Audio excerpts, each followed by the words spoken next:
अस्सलाम वालेकुम and good morning. आप देख रहे हैं नया दिन। मैं हूं आपके साथ मोहम्मद शोएब। मैं हूं महक असलाम। एक नया दिन है, एक नई उम्मीद है बहुत सारे लोगों के लिए। एक नई तकरीब हल्फ बर्दारी होने जा रही है। किसकी? सबसे बड़े और सबसे ताकतवर मुल्क की। बड़ी मुश्किल से हुई है ये। बड़ा मैंने इसलिए कहा है कि वो जरा बड़ा बनता है। तो हम बात करें जनाब यूएस की, और डोनाल्ड ट्रंप का आज वहां पर है आखिरी दिन। जो बाइडेन आज ओहदे का हल्फ उठाएंगे, ट्रंप तकरीब में नहीं जाएंगे। वाशिंगटन में सिक्योरिटी के कड़े इंतजामात हैं। हजारों नेशनल गार्ड्स ने जगह जगह पहरा जो है वो संभाल लिया है। और ये एक दिन जिसकी बात हम आज कर रहे हैं, तो a new day for Biden and a bad day for Trump because he has to go. और देखें, बड़े तारीखी लम्हात अमेरिका को देखने पड़े, उसके बाद आज ये दिन आया है। कैपिटल हिल ऐसा लग रहा है कि फौजी छावनी में तब्दील हुआ है। जो हम हमेशा कश्मीर के लिए लफ्ज़ इस्तेमाल करते थे, आज हमें अमेरिका के लिए इस्तेमाल करना पड़ा है कि कैपिटल हिल हो, वाशिंगटन डीसी हो, और जनाब बाकी जितनी भी जगहें हों, वहाँ पर इस वक्त फ़ौज तैनात है और सिक्योरिटी के कड़े इंतजाम हैं। लॉकडाउन की सूरत हाल यहाँ पे प्रॉपर वाला लॉकडाउन नजर, क्योंकि यहाँ पर कुछ मामला कैपिटल हिल में ऐसे हुए हैं जिसकी वजह से फिर ये मामला यहाँ तक आए हैं। चलिए जी, तो हम बात करें अमेरिका की, बढ़ते हैं आगे पाकिस्तान, अपने मुल्क की बात करते हैं, मौसम की बात करते हैं, और सबसे बड़े सूबे की बात करते हैं। पॉपुलेशन वाइज जो बड़ा सूबा है पंजाब, उसकी बात हम करें। मैदानी इलाकों में धुंध का राज है और जो शाहराहें हैं उन्हें बंद किया गया है। मोटरवे M2 लाहौर से शेखुपुरा और M3 लाहौर से अब्दुल हकीम तक बंद है।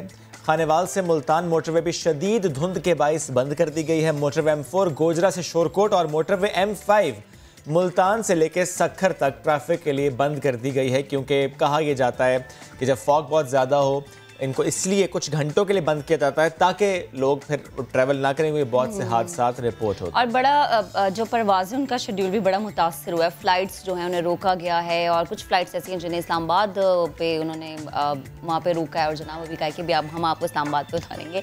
अच्छा जी, ये इसलिए आपको बताया जाता है ताकि आप एहतियात बरतें, ताकि आप गैर ज़रूरी सफ़र ना करें, उससे गुरहेज़ करें। और मोटरवे पुलिस भी बार बार यही हिदायत देती है। एक और चीज़ है, आपको एक और चीज़ से मोहतात रहना है। जब आप घर में मासी रखें तो पूरी छानबीन कर ले, क्योंकि मासी गैंग बहुत एक्टिव हुआ है और पुलिस को चकमा दे गैंग भाग निकला। कराची पुलिस की नहली के बायस गैंग के रुकन पुलिस मोबाइल से कूद कर फरार हो गई। सोचे कितना एक्टिव है। मुलजिमा डिफेंस और मदारिस सोसाइटी में घरों पर वारदात में मुलव्विस थी।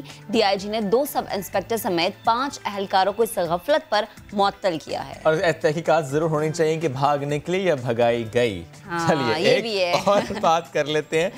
एक ऐसा फ्रॉडिया प्राइमरी पास है, लेकिन फ्रॉड उसने ऐसे किए हैं कि सबको उसने हैरान किया है। FIA लाहौर ने एक प्राइमरी पास फ्रॉडी का गिरोह गिरफ्तार किया है। मुल्जिमान मुल्क से बाहर अकाउंट्स रखने वालों को कॉल करते, फर इंग्लिश बोलते, उन्हें जाल में फंसाते और फिर अकाउंट का सफाया कर देते हैं। मुझे तो लगता है ये कहीं हमने हिप्नोटाइज तो नहीं कर देते थे और डिटेल्स उनसे ले लेते थे। हाँ, लेकिन कल जो इसकी मैंने खबर देखी उसमें था ये कि इसमें कुछ बेटी भाई भी मुलव्विस थे, और जब इन्होंने उनकी कुछ बातें मानने से इनकार किया तो इनको रिवील किया गया। ऐसा भी कुछ था। ओके, ऐसा भी तो जाहिर सी बात है, इस तरह के काम बगैर सरपरस्ती के शुभ नहीं हो सकते, क्योंकि ज़ाहिर वो डाटा जो है कहीं ना कहीं से तो आ रहा होता है। हाँ, अभी खबर है फैसलाबाद से। हम हमेशा फैसलाबाद की जब बात करते हैं तो सनती शहर हमारे जहन में आता है, लेकिन फैसलाबाद की कुड़ियाँ किसी से कम नहीं है। फैसलाबाद में इंटर डिपार्टमेंट वुमेन बास्केटबॉल का फाइनल मैदान जंग इस तरह से बना कि लाहौर की लड़कियां और फैसलाबाद की कुड़ियां आपस में लड़ पड़ी और बाल नोचे गए, मुक्के भी बरसाए गए। मनाजिर आप देखें। ना खेलेंगे ना खेडन देंगे। हाँ। अच्छा, वैसे लड़कियों का जब नाम होता है सिनफ नाजुक और बड़ी सेंसिटिव सी मखलूक, बहुत सेंसिटिव। और देखिए वो इस तरह से लड़ रही है, मतलब ऐसे कैसे लड़ सकते हैं ऐसे? अच्छा, हम एक मक्खी नहीं मार सकते। ये सिनफ नाजुक, वो जो है वो जरा तगड़ी निकली है जनाब। उन्होंने कहा तगड़ी नाजुक नहीं, तगड़ी सिनफ नाजुक, ये लगा सिनफ नाजुक। फैसलाबाद की जो ही, लाहौर की जो ही। अच्छा, जब हम बात इनकी कर रहे हैं तो हो सकता है ये हुआ कि दोनों ने की तरह कोशिश थी कि जीतना हमने है, अगर जीत ना मिली तो फिर लड़ाई होगी। बट बचपन में खेलते थे, अगर बैट बॉल जो हारता था वो कहता मैं बैट लेके जा रहा हूँ, लड़के ये करते थे। इतने बुरे तरीके से लड़े, बाल भी नोचे ना, कि मतलब आप देखेंगे यार आसान हदफ होता है ना। बाल नोचना आसान हदफ। लड़कियों की लड़ाई में ये आसान हदफ है कि जनाब बाल नोच ले। लड़के और लड़की की लड़ाई में भी आसान हदफ होता है। लड़कों की लड़ाई में कैसे? लड़के और लड़के की लड़ाई में। हाँ, ये हमने ये भी रिपोर्ट किया था। खैर, एक और खबर है, खेल के मैदान से PSL 6 की तैयारियां शुरू हो गई हैं। PCB का तमाशाइयों को इजाजत देने पर अब गौर किया जा रहा है, क्योंकि हमने देखा था कि लास्ट PSL में जब कोविड बहुत ज्यादा पीक पर था, फर्स्ट वेव, तो मैचेस जो थे वो विदाउट ऑडियंस हो रहे थे। कराची और लाहौर में 10 से 12 हज़ार तमाशाइयों के लिए हुकूमत से राबता कर लिया गया है। लेकिन डू यू थिंक कि ये SOPs को फॉलो कर सकते हैं? अच्छा, क्योंकि मद्देनजर रख के हो भी सकता है, इसलिए हो सकता है कि जो NCOC से इन्होंने तजवीज़ मांगी है, NCOC से जो इन्होंने रिक्वेस्ट की है, तो वो ज़ाहिर गाइड किया जाएगा कि अच्छा अगर फॉर एग्जांपल ऑडियंस की जो गुंजाइश थी वो 20,000 थी तो आप 5,000 बुला लें। अच्छा, वही ना सीट्स छोड़ के नहीं, वो ऑडियंस को कम कर देंगे, तो ये पॉसिबल है। और अगर हो जाए तो अच्छी बात है, क्योंकि कुछ तो जा पाएंगे। आप तो चले ही जाएंगे।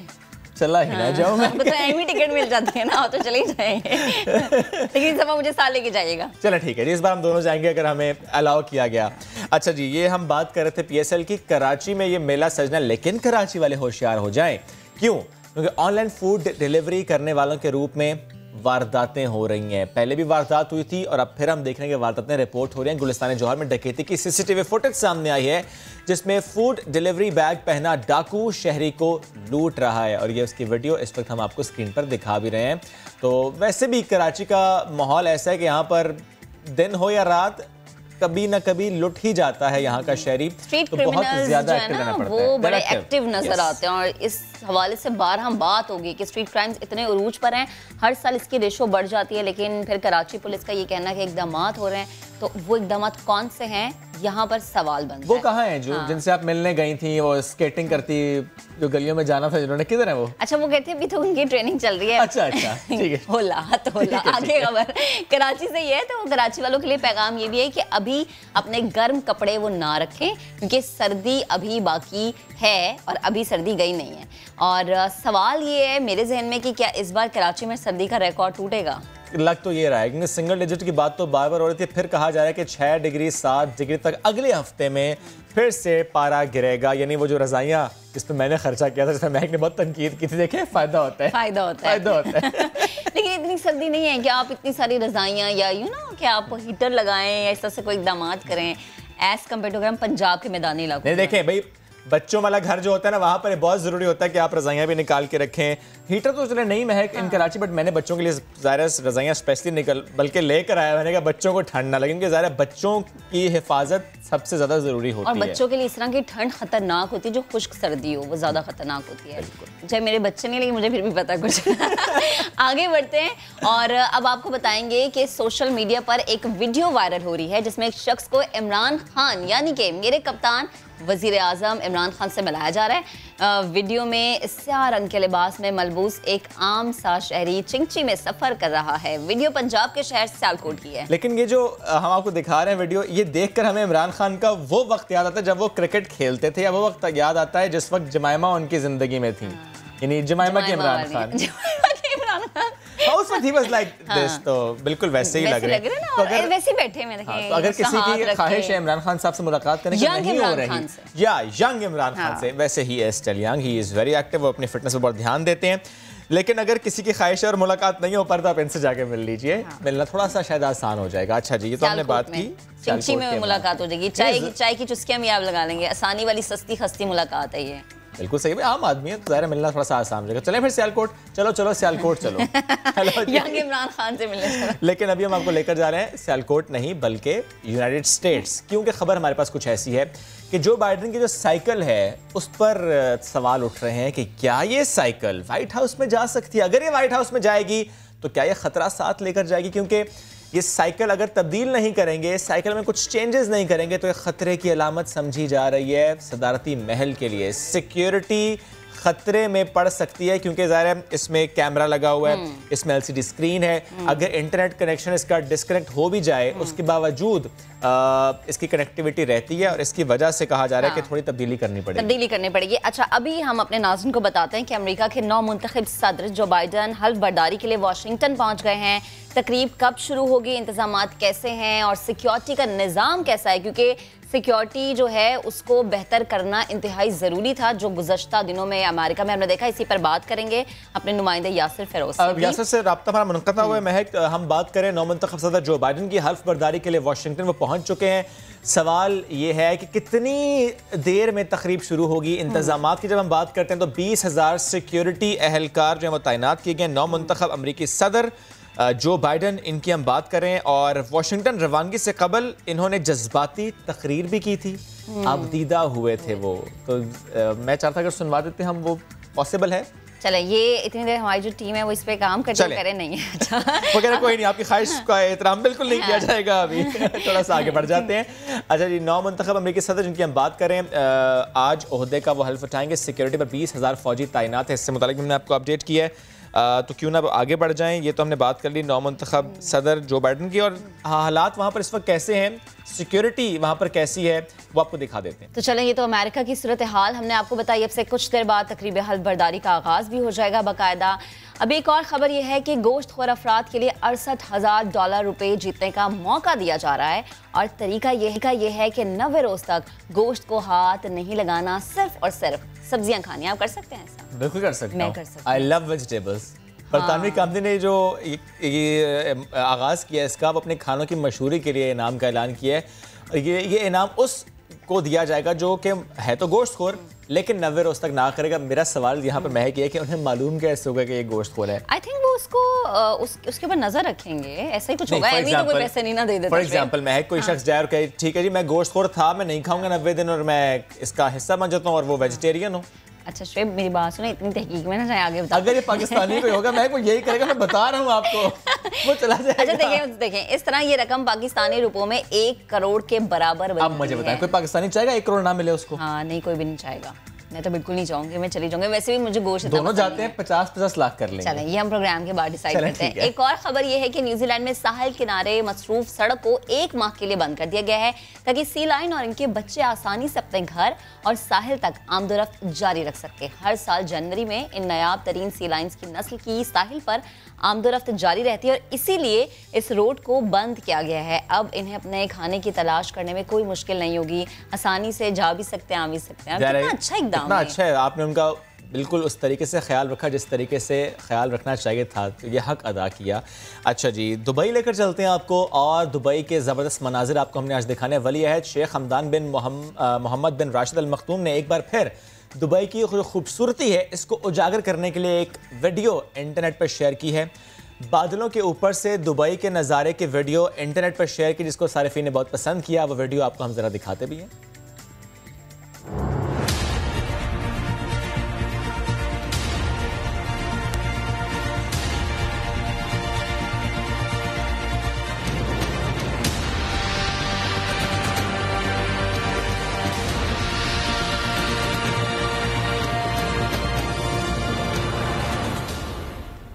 दुबई इज़ ब्यूटीफुल, इसकी वीडियो आपको दिखाई। बढ़ते हैं आगे, सियासी नाश्ता आपको कराते हैं, और सियासी नाश्ता कराना आज तो बहुत ज़्यादा ज़रूरी है, क्योंकि कल जो डिनर के वक्त में बातें हुई हैं उसका नाश्ते की टेबल पर आज जिक्र हो रहा है, और हर घर में हो रहा है, हर ऑफिस में हो रहा है। PDM की हम बात करते हैं। फॉरेन फंडिंग केस में तहरीक इंसाफ के खिलाफ उन्होंने महाज खोल रखा है, लेकिन गुज़श्ता रोज़ जो ज़बान इस्तेमाल की गई, आज हम उसकी बात करते हैं। रहनुमा महमूद खान अचकज़ई की मुतनाज़ बयानात की आज हम बात कर रहे हैं। अवाम को बगावत पर उकसाने लगे हैं, और ये ऐसा मामला है कि इस पर रिस्पॉन्स लेना हुकूमत का बहुत ज़रूरी है। इस वक्त हमें ज्वाइन किया इंटीरियर मिनिस्टर शेख रशीद साहब ने। शेख साहब बेहद शुक्रिया आपके वक्त का। शेख साहब, क्या ये सोचा था हुकूमत ने कि PDM इस हद तक गिर जाएगी? क्या ये सोचा था कि इस हद तक बयानात दिए जाएंगे, फतवों की बात की जाएगी, उकसाने की बात की जाएगी, बगावत की बात की जाएगी? देखें, उनकी बातें तो पुरानी है। रजिया भट्ट का नावल वो पढ़ रहे हैं, कोई नई चीज तो वो नया फनकार क्या कहते हैं, नई चीज तो नहीं पेश कर रहे। और जिस बुरे तरीके से वो कल नाकाम हुए हैं, हमारी तोके से भी कम लोग थे, हमने तो सोचा था उससे भी बहुत कम लोग थे, तो फिर ये जाहिर है गाली गलोच ही करेंगे और क्या करेंगे। लेकिन महमूद अचकज़ई का सोच रहे हैं प्राइम मिनिस्टर से इंशाअल्लाह ताला, अगर आज वो जा रहे हैं वजीरिस्तान, मंडे को ये फैसला करेंगे, इस बात का हमें अब नोटिस लेना चाहिए। अच्छा शेख साहब, एक और चीज जो मरीम नवाज कह रही है कि PTI को फंडिंग होती है भारत से और इजराइल से, आप प्लीज जरा इससे मुतालिक भी बताएगा, क्योंकि ये वही इल्जाम है जिसकी नून लीग तरदीद करती आई है। में नारे भी नहीं बदले। जब हम स्कूल में थे तो यही नारे लगते थे, जब हम हथकड़ी भी पूरी नहीं आती थी 7वीं 8वीं जमात में कि इंडिया का जो यार है गद्दार है। ये इशू हमने जिंदा रखा। कभी हम नवाज शरीफ को कहते हैं, कभी वो हमें कहता है, कभी दूसरों को कहते हैं, गिरती हुई दीवारों को और धक्का और दो। 60 साल से नारा भी नहीं हमने बदला इस मुल्क की सियासत का। तो ये बातें हैं, कौन कर सकता है जी, किसकी जरूरत है? शेख साहब, लेकिन ये जो बातें हुई हैं शेख साहब, ये दुश्मन की जबान है सर। हाँ जी, ये शेख साहब जो बातें इनकी तरफ से की गई है तो हुकूमत के रेट चैलेंज करने के मुतरादिफ है। ये तो दुश्मनी है, ये तो मुल्क से दुश्मनी। आपने कहा कि इमरान खान साहब से 2.5 साल 3 साल गुजर गए हैं, इसी तरह ये लगे रहेंगे, ये लॉन्ग मार्च। शेख साहब लेकिन इजाजत क्यों दी जा रही है कि ये इस तरह की बातें करें? शेख साहब एक्शन क्यों नहीं लिया जाएगा? आप ही लोग कहेंगे कंटेनर लगा दिए क्या? नहीं शेख साहब, अगर कोई बगावत पर उकसा रहा तो क्या हुकूमत उसके खिलाफ मुकदमा दर्ज नहीं कर सकती? फैसला प्राइम मिनिस्टर का है मेरे भाई। लेकिन शेख साहब मुझे आप बताएं, अगर ये फैसला आपको करना है तो क्या आप मुकदमा दर्ज कराएंगे? और इसको अंदर दूं, लेकिन मुझे प्राइम मिनिस्टर से अप्रूवल लेनी होगी।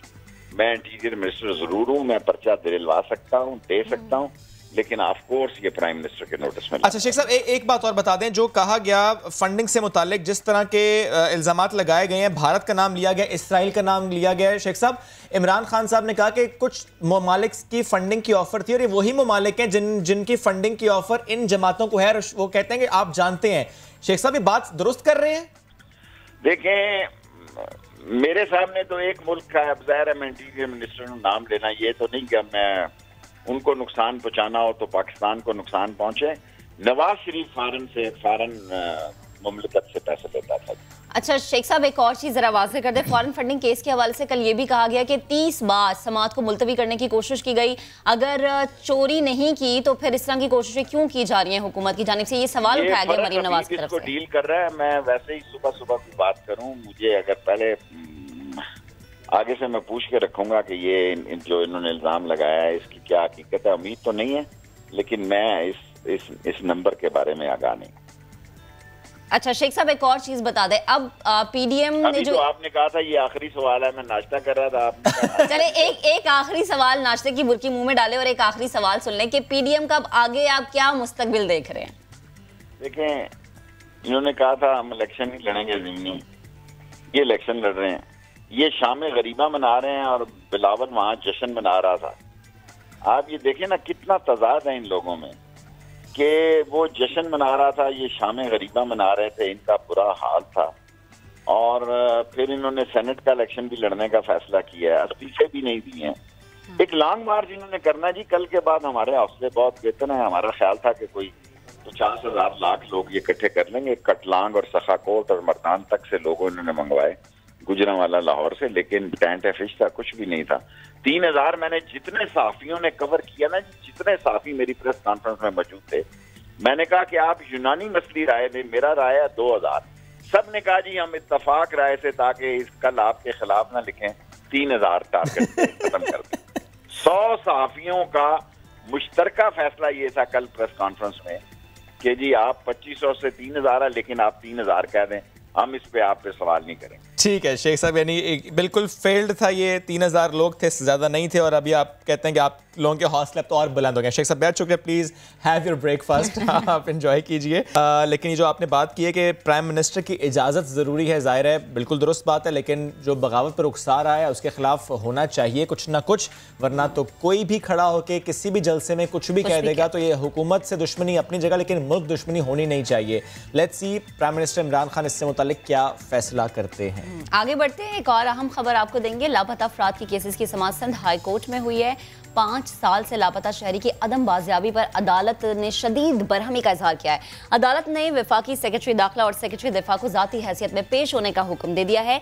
इसी पर बात करेंगे, अपने नुमाइंदे इरफानुल हक ने हमें ज्वाइन किया। इरफान, बताएगा कोई टाइम फ्रेम भी दिया गया कि कब तक के पेश होंगे, कोई डेटा साथ लाने के लिए कहा गया? जी हाँ, टाइम फ्रेम तो महज 17 फरवरी का दिया गया है, और 17 फरवरी को अदालत ने हुक्म दिया है कि सेक्रेटरी दाखिला और सेक्रेटरी दफा खुद पेश हों, एडिशनल आईजी कराची पेश हों और पुलिस की परफॉर्मेंस के हवाले से भी रिपोर्ट पेश करें। लापता अफराद के हवाले से जो अदालत डायरेक्शन देती रही है, जो हिदायत देती रही है, उस पर कितना अमल दरामद हुआ है, इंटरमेट सेंटर्स जो हैं, जो हिरासती मराकज़ हैं, वहाँ की क्या रिपोर्ट है, इस हवाले से एक तफसीली रिपोर्ट अदालत मांगी है। आज दर्जनों लापता अफराद के मुकदमात की समाअत हुई सिंध हाई कोर्ट में। इस मौके पर काफ़ी जज्बाती मनाजिर भी हमने देखे। कई बरसों से जिनके प्यारे लापता हैं वो अदालत में रोते रहे, और सिंध हाई कोर्ट ने इस पर सख्त रिमार्क्स दिए हैं और ये कहा है तफ्तीशी अफसरान को मुखातिब करते हुए कि अब शो कॉज का वक्त गुजर गया है, हम आप लोगों को जेल भेजेंगे। एक तफ्तीशी अफसर के पेश न होने पर उसके काबिल जमानत वारंट गिरफ्तारी भी जारी की है अदालत ने, और ये हिदायत की है एडिशनल आईजी कराची को कि पुलिस के रवैये के हवाले से आइंदा समात पर पेश होकर वजाहत करें और जो लापता अफराद के केसेस ज़ेर इल्तवा हैं उनके हवाले से तफसीली रिपोर्ट पेश की जाए कि वो कब हैं और कहाँ हैं और उन्हें कब बाजियाब कराया। और इरफान, खबर ये भी है कि सीसीपीओ कराची को भी तलब किया गया है, क्या उन्हें भी 17 तारीख को बुलाया गया है? जी हाँ, उन्हें भी 17 फरवरी के लिए नोटिस जारी किया है। एडिशनल आईजी कराची जो कराची हैं उनको हिदायत की गई है कि जो पुलिस अफसरान को हिदायत दी जाती है लापता अफराद के केसेस में और उस हवाले से क्या पेशरफ्त है और क्या कारकर्दगी पुलिस की रही है, उस हवाले से अदालत ने उन्हें कहा है कि पेश होकर वजाहत करेंगे। बहुत शुक्रिया इरफान, आपने अपडेट किया इस केस से मुताल्लिक। बढ़ते हैं आगे, कराची की बात करते हैं। कराची का मौसम कैसा था, इसकी बात तो बहुत हुई, कैसा रहेगा इसकी बात अब करते हैं। क्योंकि अगर आप ये सोच रहे थे कि गर्म कपड़े पैक कर दें, वापस रख दें, तो ऐसा बिल्कुल ना सोचेगा, क्योंकि इस हफ्ते तो ठंड है, अगले हफ्ते ठंड और बढ़ सकती है। ये ठंडी ठंडी सी हवाएं जो आएंगी ये कितना शहर को और ठंडा करेंगी। और शहरियों को इस बात पे मजबूर करेंगी कि अगर उन्होंने अपनी रजाइयां और कंबल शेप की तरह वापस रख दिए तो निकाल। मैंने वापस नहीं रखी, मैंने बिल्कुल वापस नहीं रखी। अच्छा जी, मगरबी हवाओं का एक सिस्टम 23 जनवरी को मुल्क के शिमाली हिस्से पर असरअंदाज हो सकता है। कराची में 3 से 4 रोज तक सर्दी की लहर बरकरार भी रहेगी, ये भी बताया जा रहा है। और इस महीने को, जब ये महीना शुरू हुआ जनवरी का, तो हमने जब जवाद से बात की, जवाद मेमन से, तो उन्होंने कहा जी सर्दी से मेरी बात हो गई भी है और उसने कहा कि मैं जनवरी में खूब जो है ना अपने जोबन पर रहूंगी। जवाद आज हमारे साथ फिर से मौजूद है, उनसे बात करते हैं। अस्सलाम वालेकुम। वालेकुम अस्सलाम, गुड मॉर्निंग। कैसे हैं आप? शुक्र। आप तो एक टी शर्ट में बैठे हुए हैं, सर्दी नहीं लग रही? फुल स्लीव्स जैकेट है, जैकेट रखी है। कैसा मौसम रहेगा कराची का स्पेशली? कराची में देखें अभी तो थोड़ी सी गर्मी बढ़ रही है, मिनिमम टेम्परेचर भी बढ़ रहे हैं, लेकिन ये अगले 2 से 3 दिन ऐसा रहेगा एटलीस्ट 22 जनवरी तक। उसके बाद 23 जनवरी से, जैसे कि आपने कहा, कि प्रॉपर एक कोल्ड वेव जो है वो एक स्ट्रॉन्ग कोल्ड वेव जो है वो स्टार्ट हो जाएगी और 23 जनवरी से जो है वो सडन ड्रॉप होगा। अच्छा। रात के टेम्परेचर्स में 7-8 डिग्री और फिर जो है ये 24, 25, 26 तक जो है ये उम्मीद की जा रही है कि इस दफ़ा इस कोल्ड वेव में या तो रिकॉर्ड लेवल हो सकते हैं या कुछ रिकॉर्ड ब्रेकिंग इवेंट्स भी अगेन हो सकते हैं। कराची समेत सिंध और बलूचिस्तान के भी काफ़ी सारे एरियाज। कितना पारा गिरा तो रिकॉर्ड ब्रेक होगा? देखें अभी जो 1 जनवरी को जो रिकॉर्ड ब्रेक हुआ था लास्ट 12 ईयर्स का, जैसे कि हमने बताया था, वो था 5.6। उम्मीद की जा रही है कि ये इसी तरीके से लेवल भी हो सकता है या कुछ इसमें पॉइंट्स में अगर मजीद कमी आ जाती है तो अगेन वो रिकॉर्ड ब्रेकिंग इवेंट हुई। 5-6 एम्बियंट और कराची के जो आउटस्कर्ट्स एरियाज़ हैं वो अगेन 2.5-3 डिग्री तो वैसे ही रिकॉर्ड हो चुका है ऑलरेडी लास्ट कोल्ड वेव में। और इस दफ़ा भी यही देखा जा रहा है कि ये 1.5, 2 या 2.5 डिग्री तक आउटस्कर्ट्स एरिया यानी कि मलिर, गुलशन, मेमार, सरजानी, इन एरियाज़ में जो है वो ड्रॉप हो सकता है। अच्छा, और वजह क्या है? ये ठंडी हवाएं कोयटा वाली हवाएं बिल्कुल साइबेरिया की जो है वो एक प्रॉपर जो है वो साइबेरिया का विंड थ्रस्ट आएगा बलूचिस्तान और फिर सिंध, कराची समेत। और ये अगेन जो वेस्टर्न डिस्टर्बेंस चल रहा है, स्ट्रॉन्ग सिस्टम है, 2 से 3 दिन जो है नॉर्दर्न एरियाज तक लिमिटेड है, वहाँ बारिशें, बर्फ़बारी रहेगी काफ़ी। और जैसे ही ये सिस्टम निकलेगा साइबेरिया की हवाएं एक दफ़ा फिर मुल्क में दाखिल होंगी और सडन ड्रॉप आएगा हर जगह पे। और जो बारिश का कहा जा रहा है कि कराची वालों को बारिश देखना नसीब होगी। कराची वालों को फ़िलहाल बारिश जो है वो मुश्किल है। अच्छा, खुश्क सर्दी से आके खुश्क सर्दी होगी। दूसरा इस चीज़ को भी ध्यान में रखें कि जब ये साइबेरिया की हवाएं दाखिल होंगी तो बलूचिस्तान के जो वेस्टर्न और साउदर्न रीजन यानी कि तुर्बत, पसनी, जिवानी, पंजकोर, इन एरियाज़ में जो है वो विंड स्पीड तकरीबन 70, 75 या 80 किलोमीटर तक भी चल सकती है। अच्छा। तो इसकी वजह से डस्ट और जो बिल्कुल जो ड्राई खुश्क हवाएं होती हैं वो कराची को काफ़ी हद तक इफेक्ट कर सकती हैं। एयर क्वालिटी जो है अगले 3 से 4 दिन बाद जो है काफ़ी ख़राब हो सकती है। अच्छा, और जवाद ये अगर हम कराची से निकल के ज़रा पंजाब के मैदानी इलाकों की तरफ आ जाए, फॉग बहुत ज़्यादा है, विजिबिलिटी 0 रात को हो जाती है, ये फॉग का राज कब तक रहेगा? धुंध हमें कब तक धुंधला धुंधला लाहौर या बाकी मैदानी इलाके नजर आएंगे? देखिए मैं ये पूरा महीना इस तरह चलेगा, जनवरी का। अच्छा। इवन के मिड फेब तक भी आप कह सकती हैं कि धुंध जो है वो इसी तरह चलती रहेगी 15 फरवरी तक। अभी अगेन सिस्टम जो आ रहा है और पंजाब के जो अपर एरिया से थोड़ी बहुत बारिश होगी तो थोड़ी बहुत धुंध उसमें कमी होगी, लेकिन अगेन जैसे ही ये सिस्टम निकलेगा कोल्ड वेव आएगी तो दोबारा जो है ये धुंध का फैक्टर जो है दोबारा रहेगा। कमिंग बैक टू कराची, ये लास्ट कोल्ड वेव होगी इस सीज़न की जो अब आ रही है 23rd ऑनवर्ड्स कह सकते हैं कि स्ट्रॉन्ग शिद्दत की जो है वो ये लास्ट कोल्ड वेव होगी, क्योंकि अब फैब में जो है वो थोड़ी बहुत आपको पता है कि टेम्परेचर्स अप होना शुरू हो जाते हैं, लेकिन ऐसा नहीं है कि कोल्ड वेव अब नहीं आएगी। फैब में भी देखा जा रहा है कि 1 से 2 कोल्ड वेव मज़ीद आ सकती हैं। इसकी वजह ये कि अब पोलर वॉर्टेक्स जो हम सुनते आ रहे हैं इसमें काफ़ी डिस्टर्बेंस देखने में आ रही है, दोबारा थोड़ी सी लेट आई है लेकिन दोबारा जो ये डिस्टर्बेंस देखने में आ रही है इसकी शिद्दत जो है वो अब बढ़ेगी और फेब में ये देखा जाएगा कि वेस्टर्न डिस्टर्बेंस यानी कि मगरबी हवाओं के जो सिस्टम में जो बारिशें बर्फबारी रहते हैं इनकी फ्रीक्वेंसी थोड़ी सी बढ़ जाएगी। अच्छा, कि normally February in Karachi is not cold, लेकिन इस बार होगा कोल्ड इन सेंस के सिंगल डिजिट्स हम एक्सपेक्ट नहीं कर सकते, बट स्टिल आपको 10, 11, 12, 13 डिग्री रात के टाइम पे जो है आप रजाई के साथ जो है रातें काफ़ी ठंडी रहेंगी। और ये सिलसिला जो है ये मार्च तक जो है वो मार्च यानी कि फरवरी का पूरा महीना, मतलब इसी तरह जो देखने में आ रहा है 14, 15 इसी तरीके से कि अगर आप बगैर फैन और रजाई के साथ सोना चाहें तो आप इजीली वो कर सकते हैं। सही है, ठीक है जवाब, बेहद शुक्रिया आपका। और यकीनन जो लोग सुन रहे होंगे उन्हें पता चल जाएगा कि कराची का मौसम, कराची समेत पूरे पाकिस्तान का मौसम आने वाले हफ्ते में, आने वाले दिनों में कैसा रहेगा। आगे बढ़ते हैं और जरा जानवरों के हवाले से बात करते हैं। कुत्ते क्यों भौंकते हैं? हर किसी के जहन में ये सवाल आता है, मेरे जहन में भी सवाल आता है कि भाई क्या मसला है, इन्हें क्यों भौंकी जा रहे हैं। अब पता चलेगा क्योंकि माहिरीन ने एक ऐसा पट्टा तैयार किया है जो उनके भौंकने की वजह समेत जज्बात बता सकता है कि कुत्ते के गले में वो पहनाया जाएगा जब पट्टा, तो उससे पता चलेगा कि भौंकने की आवाज़ का मफहूम इंसानों तक पहुंचेगा और फिर पता चलेगा कि भौंकने की वजह क्या है। कंपनी के मुताबिक ये पट्टा मालिक को बता सकता है कि कुत्ता आखिर क्या कहना चाहता है। जब मैं बिल्ली की बात की ना, जी बिल्ली की बात तो की थी महक, लेकिन जो मालिक होता है कुत्ते का, आप यकीन जाने इस पट्टे के बगैर भी वो बता देते हैं। जो वाकई मालिक होता है जिसका बड़ा लगाव होता है अपने उस पेट के साथ, तो उसे मालूम होता है कि वो जब भूखा है तो किस तरह से भौंक रहा है, जब उसने खेलना है या और जो भी उसके वो परेशान है, तकलीफ में है या उसे भूख लगी है, वो क्या चाह रहा है, तो वो इस पट्टे के थ्रू भी पता चल जाएगा। और वैसे आपकी बात बिल्कुल दुरुस्त है कि जिन लोगों ने कुत्ते को पाला हुआ होता है ना, उन्हें बेहतर तरीके से पता लेकिन हाँ, फॉर एग्जांपल कोई कहीं जा रहा हो और उसने वो कुत्ता किसी के पास रखवाना हो तो वो नए बंदे को पता नहीं होगा, तो उसके लिए पट्टा करामत साबित होगा। उसके लिए करामत साबित होगा। अच्छा जी, एक और खबर है, जापान में कोरोना वायरस की दूसरी लहर के साथ ही खुदकुशियों में इजाफा हुआ है। एक सर्वे के मुताबिक ये बताया जा रहा है कि खवातीन और बच्चों में ये चीज़ ज़्यादा पाई जा रही है। रिपोर्ट में ये लिखा गया है कि तवील वबाई बीमारी के बाद सनतों को बुरी तरह जो है वो उनका हमने देखा कि हर जगह मईशत तबाह हुई, तो वहाँ पर भी यही हुआ कि सनतें मुतासिर हुई और ज़्यादातर खवातीन वहाँ पर मुलाजमीन हैं, जिससे माओ पर बोझ बढ़ता जा रहा था, जबकि घरेलू तशद्दुद में भी इजाफा हुआ है और यही वजह है सुसाइड की। लेकिन बड़ा अलार्मिंग है खवातीन का और बच्चों का सुसाइड की तरफ रुझान in Japan. This is alarming क्योंकि इस वक्त सिर्फ जापान में कोरोना वायरस की दूसरी लहर नहीं है, इस वक्त पूरी दुनिया में है, दीगर ममालिक में भी है। अच्छा जी, ये तो हमने बात जापान की थी। चाइना आपको लेकर चलते हैं।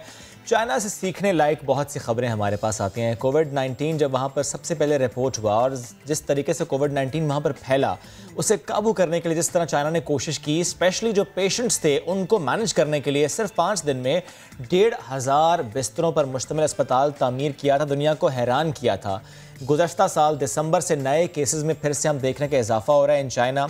इसे मद्देनज़र रखते हुए चीनी शहर में महज 5 दिन के अंदर एक और हॉस्पिटल तामीर कर लिया गया है और वहाँ पर अब मरीजों की देखभाल जारी है, क्योंकि जाहिर है जब बहुत ज़्यादा मरीज़ रिपोर्ट होंगे और हॉस्पिटल्स में जगह नहीं होगी तो कहाँ जाएंगे वो तमाम मरीज़। और इसके लिए आप देखिए कि 5 दिन में, यहाँ तो 5-5 साल में अस्पताल नहीं बनता, उधर 5 दिन में बन जाता है। सीखने लायक बात है। और ज़्यादा मरीज होते हैं तो ज़्यादा अस्पतालों की ज़रूरत होती है, ये सोचे ना। और लेकिन यहाँ ज़्यादा मरीज होते हैं, ज़्यादा अस्पताल की ज़रूरत होती है, ज़्यादा अस्पताल नहीं बनते, ज़्यादा बात वहाँ पर ज़्यादा बातें नहीं होती, बातें कम, काम ज़्यादा होता है। एक छोटी सी ब्रेक लेने का वक्त हो चुका है जनाब, एक ब्रेक लेंगे, वापस आएंगे, साथ रहिए।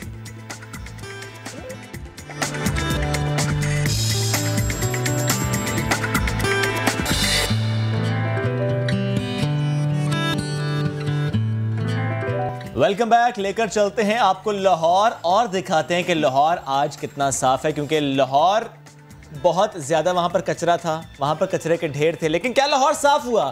क्या लाहौर की शाहराहें साफ हैं? क्या लाहौर के इलाके साफ हैं? क्या लाहौरियों ने सुख का सांस लिया है?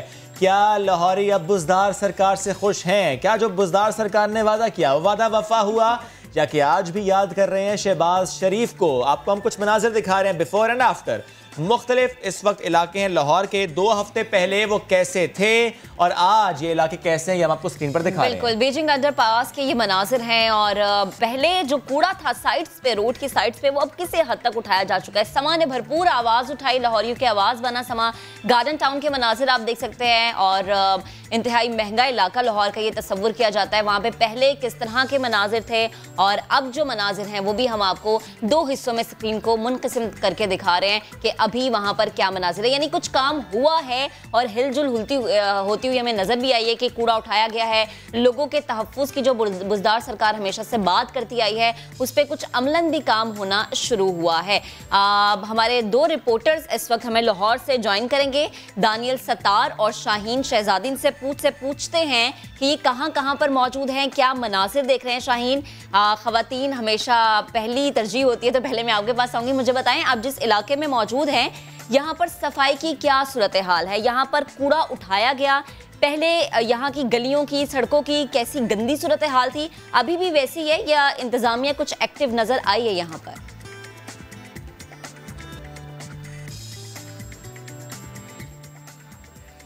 काफ़ी हद तक सूरत हाल जो है वो बदल चुकी है। जो हम सूरत हाल, जब से मैं लाहौर आई हूँ मैंने तो कचरे के अलावा लाहौर में कुछ देखा नहीं। हर रोज़ हम लोग रिपोर्टिंग करते रहे, समा ने आवाज़ उठाई है, इंतज़ामिया ने काफ़ी हद तक इस पर काम किया है। गुलबर्ग के गार्डन टाउन में मैं इस वक्त मौजूद हूँ जहाँ पर यहाँ पीछे कचरे के ढेर लगे रहते थे और जो ये रोड था जहाँ से लोग गुजरते थे, गाड़ियाँ गुजरती थी, गुजरने की जगह थी, लेकिन अब काफ़ी हद तक यहाँ पर सफाई हो चुकी है। फैसल टाउन की बात करें तो वहाँ पर भी काफ़ी ज़्यादा सफाई हो चुकी है। 60 to 70% ये जो पोश एरियाज हैं ये साफ हो चुके हैं, लेकिन कहीं कहीं कचरा अभी भी मौजूद है जिसको उठाने की कोशिशें तो जारी हैं, लेकिन इंसानियत की फुर्तियाँ उस हिसाब से नहीं जारी जिस हिसाब से होनी चाहिए। जल्दी जल्दी कूड़ा उठाना चाहिए क्योंकि काफ़ी जो अंदरून के इलाके हैं वहाँ पर अब भी कचरा मौजूद है। पोश इलाके तो साफ हो गए और शहरियों ने सूखा सांस भी लिया है कि लाहौर की खूबसूरती वापस लौटने लगी है। गुलबर्ग तो बहुत बड़ा है, तो क्या पूरे गुलबर्ग की यही सूरत हाल है? भरपूर तरीके से निभाना चाहिए और जो यहाँ पर कचरा हुआ लाहौर था, लाहौर कचरा कुंडी जो बना हुआ था उसकी सूरत हाल काफी हद तक अब बेहतर हो चुकी है। ठीक है शाहीन, साथ रहेगा। आपने गुलबर्ग की सूरत हाल से मुतालिक हमें अपडेट किया। जिस तरह आपने कहा कि 60 से 70% जो इलाका है वो साफ हुआ है, लेकिन जब बात कचरे की होती है तो इसकी सफाई कंटिन्यूस प्रोसेस, ऐसा नहीं हो सकता कि एक साल का गंद या चंद महीनों गंद एक दिन में साफ करके फिर आप छुट्टी पर बैठ जाएं। ऐसा हो नहीं सकता, ये डेली बेसिस पर होता है तो फिर रिजल्ट्स नजर आते हैं कि लाहौर जनरली साफ रहा है, लाहौर चमकता दमकता रहा है। लाहौरी ये जानते हैं कि साफ शहर कैसा होता है, उन्हें मालूम है कि सफाई जब होती है तो इलाका कैसा दिखता है। इसलिए अगर आज 60% काम भी होगा तो लाहौरी जरूर शिकवा करेंगे, वो जरूर सवाल करेंगे, वो जरूर एक्सपेक्ट करेंगे कि जैसा पहले लाहौर था वैसा लाहौर अब भी हो, जैसा साफ लाहौर था वैसा लाहौर अब भी हो। हाँ, क्योंकि वहाँ पर म्यूनिसिपल कमेटी इतनी एक्टिव रहती हैं कि आपके घरों के दरवाजे बजा कर जो है ना आपसे कहा जाता है कि आप कूड़ा जो है वो दे दें।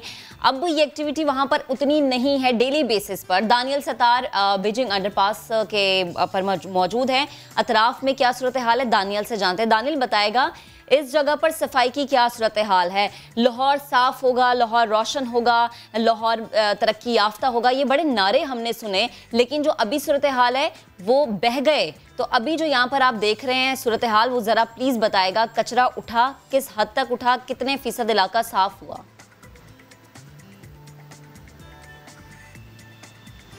जी महक, मैं इस वक्त बीजिंग अंडरपास पर मौजूद हूँ। यहाँ पर आज से 2-3 हफ्ते पहले अगर देखा जाए तो कूड़े का ढेर लगा हुआ था यहाँ पे, क्योंकि यहाँ पे रिहायशी इलाका भी है, ये सड़क भी है, तो यहाँ पे जो इलाका मकीन थे वो भी बहुत ज़्यादा परेशान थे, बदबू बहुत ज़्यादा आती थी और ताउन की वजह से ना यहाँ पे रहना बहुत मुश्किल था। और ये क्योंकि मेन सड़क है, अंडरपास के ऊपर जो मेन सड़क आ रही है वहाँ से ट्रैफिक की जो रवानगी है वो बहुत ज़्यादा मुतासिर हो रही थी। एक्सीडेंट्स यहाँ पे सुना है बहुत ज़्यादा हो रहे थे कूड़े की वजह से।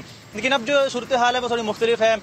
जो LWMC है, जनवरी में उन्होंने इस कैंपेन को टेक ओवर किया, तो यहाँ पर आकर उन्होंने तकरीबन 3 से 4 दिन का ग्रैंड ऑपरेशन किया। जिस तरह बकरा ईद पर एक ग्रैंड ऑपरेशन किया जाता है गंदगी उठाने का, उसी तरह एक कैंपेन चलाई गई और यहाँ से जो कूड़ा है उसको उठाया गया। वज़ीर आला पंजाब जो है वो भी मुतलक थे, उन्होंने मियां असलम इकबाल जो है उनको अपॉइंट किया। तो जब उनको अपॉइंट किया तो उन्होंने भी तकरीबन ये जो 1 हफ्ते की जो कैंपेन थी इसको हेड किया और तकरीबन इतवार के जितने भी इतवार आए इस पूरे महीने में, जनवरी में जो इतवार हैं, क्योंकि सरकारी छुट्टी होती है इतवार को, तो इतवार के रोज भी यहाँ पर काम किया गया और कूड़ा जो है उसको उठाने का जो अमल है वो जारी रखा। और अब ये सूरत हाल है कि यहाँ पर जो कूड़ा है वो उस तरह नहीं है जिस तरह आज से 2-3 हफ्ते पहले था। अब जो लाहौर है उसको साफ सुथरा किया जा रहा है और आने वाले कुछ दिनों में यही उनका दावा है कि आने।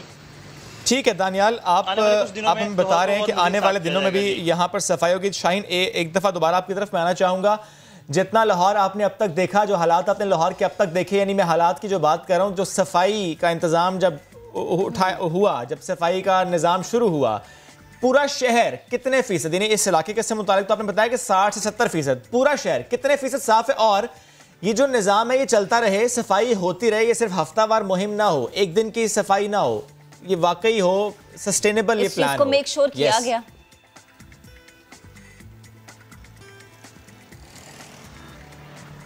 बिल्कुल शेब, जो तारीख दी गई थी वो 15 जनवरी की दी गई थी कि 15 जनवरी की डेडलाइन दी गई थी कि इस दिन तक, तारीख तक जो है वो सफाई हो जाएगी।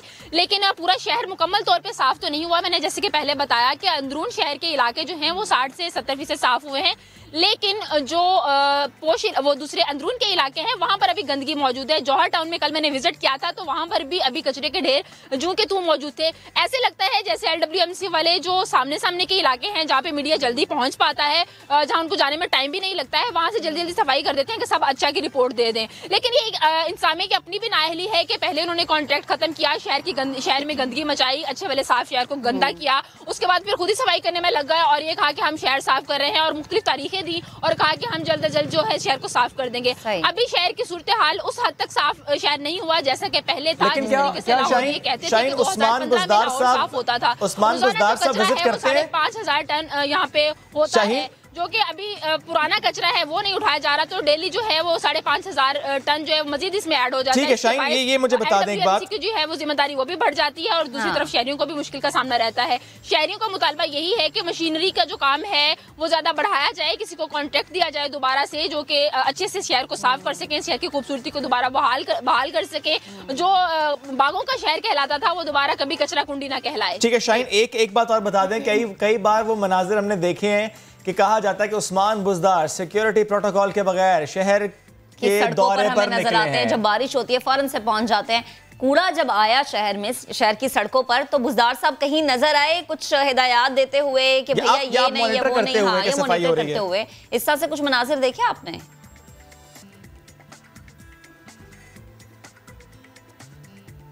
असल में जब ये कूड़े का मसला उठा था, कचरा बहुत ज्यादा हो गया था, तो बुज़दार साहब को कोरोना हो गया था। अच्छा। तो वो बाहर थे नहीं, इस वजह से वो इतना विजिट कर नहीं पाए, लेकिन उन्हें हिदायत जरूर जारी की हैं। यहाँ पर मुख्तलिफ जो अथॉरिटीज हैं, अफसरान हैं, उनको ये कहा है कि शहर को साफ किया जाए। लेकिन जो जिन जिन अफसरान को कहा गया इस हवाले से, असलम साहब थे, उनको कहा गया कि शहर को साफ, उन्हें कहा गया कि सफाई। ठीक है शाहीन, बेहद शुक्रिया, साथ मौजूद थी आप दनियाल, आपने भी अपडेट किया, बेहद शुक्रिया। लाहौर कुछ हद तक साफ हुआ है, लेकिन जाहिर है जब लाहौरी जानते हो कि सफाई क्या होती है, वो स्टैंडर्ड उन्हें मालूम हो कि सफाई का स्टैंडर्ड क्या सेट है। जाहिर है कि जब वहाँ पे सड़कें धुलती हों रोजाना फजर के वक्त, और जब शहरी सुबह 8 बजे निकलते तो वो कहते होंगे यार ऐगा ना लाहौर, तो अब वो क्या कहते होंगे, लाहौर है, ये नहीं कहते होंगे वो बिल्कुल। लाहौर से एक खबर है जहाँ पुलिस ने 2020 में होने वाली 279 गैर फितरी अमवात पर तफ्तीश का आगाज कर दिया है। ज़ेर इल्तवा इंक्वायरीज को ऑपरेशन विंग से लेकर इन्वेस्टिगेशन में मुंतकिल कर दिया गया है। नए कदम के तहत इस तरह की इंक्वायरीज की फॉरेंसिक और साइंसी जांच पड़ताल के बाद कत्ल की वारदातों इल्जामात के तहत फर्स्ट इंफॉर्मेशन रिपोर्ट्स में तब्दील किया जाएगा, ताकि मौत की वजह का पता लगाया जा सके और कत्ल के किसी भी शुबे को मुस्तरद किया जा सके। ये तमाम अफराद खुदकुशी हादसे के नतीजे में हलाक हुए थे या नहीं, ये एक सवाल उठता है ऐसे जब वाक़यात रिपोर्ट होते हैं। मुतादिद मामलात में जाम बहक होने वाले अफराद के अहले खाना ने कत्ल का शुबा जाहिर किया था। अब सवाल ये है कि क्या पुरस्कार अमवात की तफ्तीश मुमकिन हो सकेगी या नहीं, क्योंकि केसेस कभी कभी बहुत पुराने हो जाते हैं। क्योंकि समटाइम्स ये भी होता है कि जो इन्वेस्टिगेशन ऑफिसर है वही सुस्ती का मुजाहरा करता है। इस पर बात करेंगे, हमें ज्वाइन किया senior crime reporter Jahangir Khan ने। Jahangir thank you very much for joining us. Jahangir मुझे बताएगा कि अब जो फैसला किया गया कि ऐसी अमवात की तफ्तीश होगी, तो पहले क्या होता था लावारिस लाशों से मुताल्लिक, पुरस्कार अमवात से मुताल्लिक पुलिस क्या करती थी? बिस्मिल्लाहिर्रहमानिर्रहीम। शुएब, सबसे पहले इस स्टोरी को समझने के लिए ये समझना जरूरी है कि CRPC की सेक्शन 174 क्या है। बेसिकली CRPC की सेक्शन 174 जो है वो इलेबोरेट करती है कि किसी भी ऐसे हादसे, खुदकुशी या गैर फितरी मौत के ऊपर जो पुलिस ऑफिसर जाएगा वो बाउंड है कि वो हालातों वाक़यात का जायजा ले, मेडिको लीगल करवाए, लोगों के स्टेटमेंट्स रिकॉर्ड करे और पोस्टमार्टम करवा कर मौत की वजूहात का तयन करे। कॉज ऑफ द डेथ जो है वो डिटरमिन की जाए कि आया इस शख्स को जो है वो कत्ल तो नहीं किया गया, कॉग्निजेबल ऑफेंस तो नहीं, अगर कॉग्निजेबल ऑफेंस है तो FIR 302 की दर्ज की जाए। अब गुज़िश्ता साल में 200 से जायद ऐसी लावारिस लाशें मिली या खुदकुशी के वाक़यात रिपोर्ट हुए जिनके बारे में पुलिस को ये शुबा था कि शायद इनको सीआरपीसी की सेक्शन 174 की कार्रवाई के बगैर जो है इनकी तदफीन कर दी गई। इनमें से कुछ लोगों ने क्लेम किया कि शायद इनके जो प्यारे हैं उनको कत्ल किया गया और कत्ल के बाद उसको हादसे का रंग दिया गया। तो अब इस चीज को इंश्योर करने के लिए कि कोई भी ऐसा वाकया पेश आए, खुदकुशी का, हादसे का या गैर फितरी मौत हो, तो उस पर जो तफ्तीशी ऑफिसर जाएगा वो 174 सेक्शन ऑफ सीआरपीसी के तमाम जो एसओपीज हैं उनको पूरा करेगा, मेडिको लीगल करवाएगा और इसके बगैर जो है वो उसकी तदफीन नहीं की जाएगी। यानी कि अगर कत्ल का शुबा है तो ये सामने लाया जाएगा कि वाकई इस शख्स को कत्ल किया गया है और कत्ल करके हादसे का रंग दिया गया है या ये महज एक हादसा है। ठीक। इसके लिए अब पुलिस ने इन्वेस्टिगेशन विंग को जो है वो जिम्मेदारी भी दे दी है, क्योंकि इससे पहले ऑपरेशंस विंग जो है पुलिस का वो एसएचओ या जो भी ऑफिसर जो स्पॉट पे जाता था वो ये सारे काम करता था। अब चूंकि इसमें इन्वेस्टिगेशन विंग भी इन्वॉल्व हो गया है तो इस चीज को इंश्योर किया गया है कि 174 की तमाम रिक्वायरमेंट्स को पूरा किया जाए। अच्छा जहांगीर, ये सॉरी मैं आपकी बात काट रही हूँ, वैसे ये भी बड़ी एक अलार्मिंग सी चीज़ है कि अचानक से ये ख्याल कैसे आ गया कि आप इतने एक्टिव हो जाएं, और क्या ये चीज़ पॉसिबल है कि गुज़श्ता साल मिलने वाली जो लाशें थी उनकी तफ्तीश अब हो? इस तरह से बहुत सारे केसेस पुराने हो जाते हैं, तो क्या हमारी पुलिस इस हद तक काबिल है कि पुराने केसेस को खोले और फिर उस पर तफ्तीश करे? ये बहुत अच्छा सवाल है। इसमें ये मैं कहूँगा कि यहाँ तक तो बात ठीक है कि सीआरपीसी की सेक्शन 174 को, जिसको कि इंक्वेस्ट रिपोर्ट भी कहा जाता है, उसको इंश्योर किया जाए ताकि कोई भी कत्ल जो है वो किसी हादसे का रंग करार देकर या महज खुदकुशी करार देकर उसकी तदफीन ना कर दी जाए। अब बात यह है कि क्या ये पॉसिबल है कि 279 जो लावारिस लाशें थी या जो लोग मिले थे डेड, उनकी तफ्तीश करके ये तयन किया जाएगा कि क्या उनको कत्ल किया गया या वो महज हादसे के नतीजे में जाँ भाग हुए। बात है कि कैपेसिटी क्या है पुलिस की, रिसोर्सेज क्या है। पुलिस के पास कई केसेस अभी तक पिछले साल के ऐसे पड़े हैं जिनको कि ट्रेस नहीं किया जा सका, वसाइल की किल्लत की वजह से, तफ्तीशी अफसरान की शॉर्टेज और केसेस के ज्यादा होने की वजह से। तो अब पहले उन केसेस को ट्रेस कर ले पुलिस, उसके बाद इन 279 डेड बॉडीज की जो तफ्तीश है उसको दोबारा से शुरू करने की बात करें तो समझ में भी आता है, क्योंकि 279 डेड बॉडीज की अगर ये तफ्तीश करने पे पुलिस आएगी तो 279 इन डेड बॉडीज की कब्र कुशाई करके इनका पोस्टमार्टम करवाना पड़ेगा। यही सवाल मैं आपसे करने वाला था जहांगीर के 279 जो पुरअसरार अमवात हैं, क्या इन सब की कब्र कुशाई होगी? 279 कब्रें खोली जाएंगी? ऑफिशियली पुलिस ने ये नहीं कहा कि 279 जो अफराद हैं इनकी हलाकतों की तफ्तीश करके ये तयन किया जाएगा। ये एक स्टोरी की हद तक है, प्रैक्टिकली ये पॉसिबल नहीं है कि इन 279 लाशों को या पोस्टमार्टम करवाने के लिए कब्र कुशाई की जाए और फिर इनके जहांगीर, जब ये पॉसिबल नहीं है, जब हालात ऐसे नहीं है, जब इनके पास रिसोर्सेज नहीं है, तो ऐसा फैसला लेने की वजह क्या बनी? असल जो बात है वो ये है कि ऑपरेशंस विंग जो पुलिस का है उसकी रिस्पॉन्सिबिलिटीज बहुत ज्यादा हैं, एक्सटेंसिव हैं, बहुत ज्यादा हैं। स्ट्रीट क्राइम को भी उन्होंने देखना है, कब्जा के इश्यूज हैं, लोगों के घरेलू झगड़े भी हैं। अब बात यह है कि ये सारा कुछ पुलिस ने इसको डिवाइड किया है अपने इस रिस्पॉन्सिबिलिटी को ऑपरेशंस विंग से इन्वेस्टिगेशन विंग में इसको डिवाइड कर दिया है कि अब इन्वेस्टिगेटर जो है, इन्वेस्टिगेशन ऑफिसर है, वो रिस्पॉन्सिबल होगा कि वो किसी भी पुरअसरार हलाकत की या गैर फितरी मौत की तफ्तीश जो है वो खुद करेगा और ये तयन करेगा कि क्या इसको कत्ल तो नहीं किया गया। अब आइंदा से ये पुलिस यानी आइंदा आने वाले दिनों में फायदा हो सकता है, लेकिन जो माजी में ऐसे वाकयात रिपोर्ट में उसमें शायद मुश्किलात का सामना करना पड़ेगा। बेहद शुक्रिया जहांगीर, साथ मौजूद थे आप, इस गुफ्तगू कर रहे थे। क्विकली एक ब्रेक लेते हैं, वापस आएंगे, stay with us.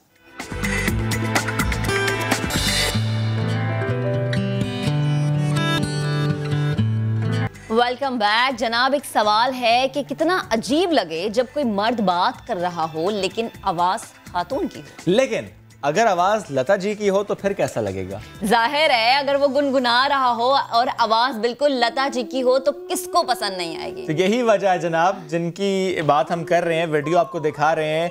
He is Wasim लता इन्हें कहा जाता है क्योंकि ये गुनगुनाते हैं बिल्कुल लता जी की आवाज में, and that's why he is here in the studio. Hyderabad से इनका ताल्लुक है। पहले क्यों ना थोड़ा सा गाना सुनाया जाए इनका, फिर आपकी मुलाकात कराएंगे इनसे।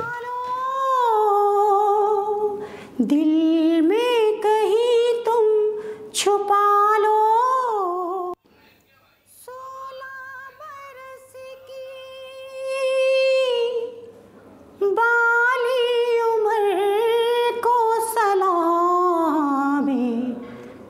प्यार तेरी पहली नजर को सलाम, सलाम प्यार तेरी पहली नजर को सलाम। इन मस्त गहरी गहरी आँखों की झील में जिसने हमें डुबोया उस भंवर को सलाम। घूंघट को तोड़ कर यूं सर से सरक गई सी निगोड़ी भाली चुनर को सलाम। उल्फत के दुश्मनों ने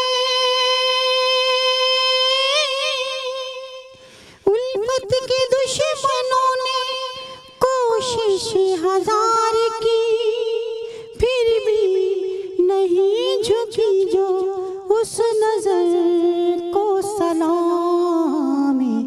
प्यार तेरी पहली नजर को सलाम, सलाम प्यार तेरी पहली नजर को सलाम।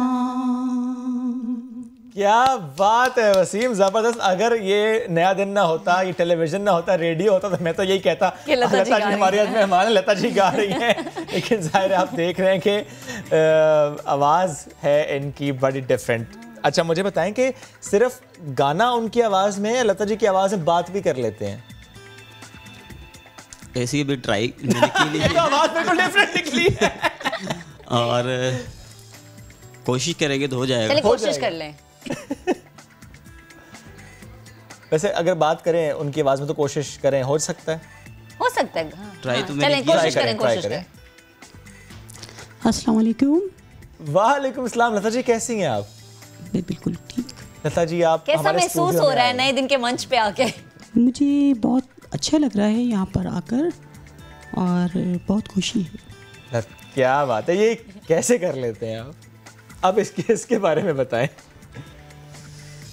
सर बस सिंगिंग करने का मुझे बहुत शौक़ था, बचपन से बहुत ज़्यादा मैं शौक़ था और लता जी के गाने मुझे बहुत पसंद हैं। अच्छा। तो उनके गाने में सुनता था और मैं गुम हो जाता था बिल्कुल सुनकर, जो है कोशिश भी मैं करता था, साथ साथ उनके साथ साथ गाने चल रहे होते थे और मैं जो है उनके साथ आवाज़ को टच कर कर मिलाकर उनके साथ गाता था बचपन से। जी। अच्छा ये मुझे पता नहीं था कि ये मैं एक रियाज बनता हुआ चले जाएगा इसका। फिर उसके बाद बिल्कुल ऐसा लगता था कि यार टच कर रही है मेरी आवाज़ कुछ। लता जी को गाना बहुत बड़ी बात है और वो मैं समझता हूँ दुनिया में एक बहुत अच्छी और खूबसूरत सिंगर है जिनकी आवाज़ भी बहुत प्यारी है।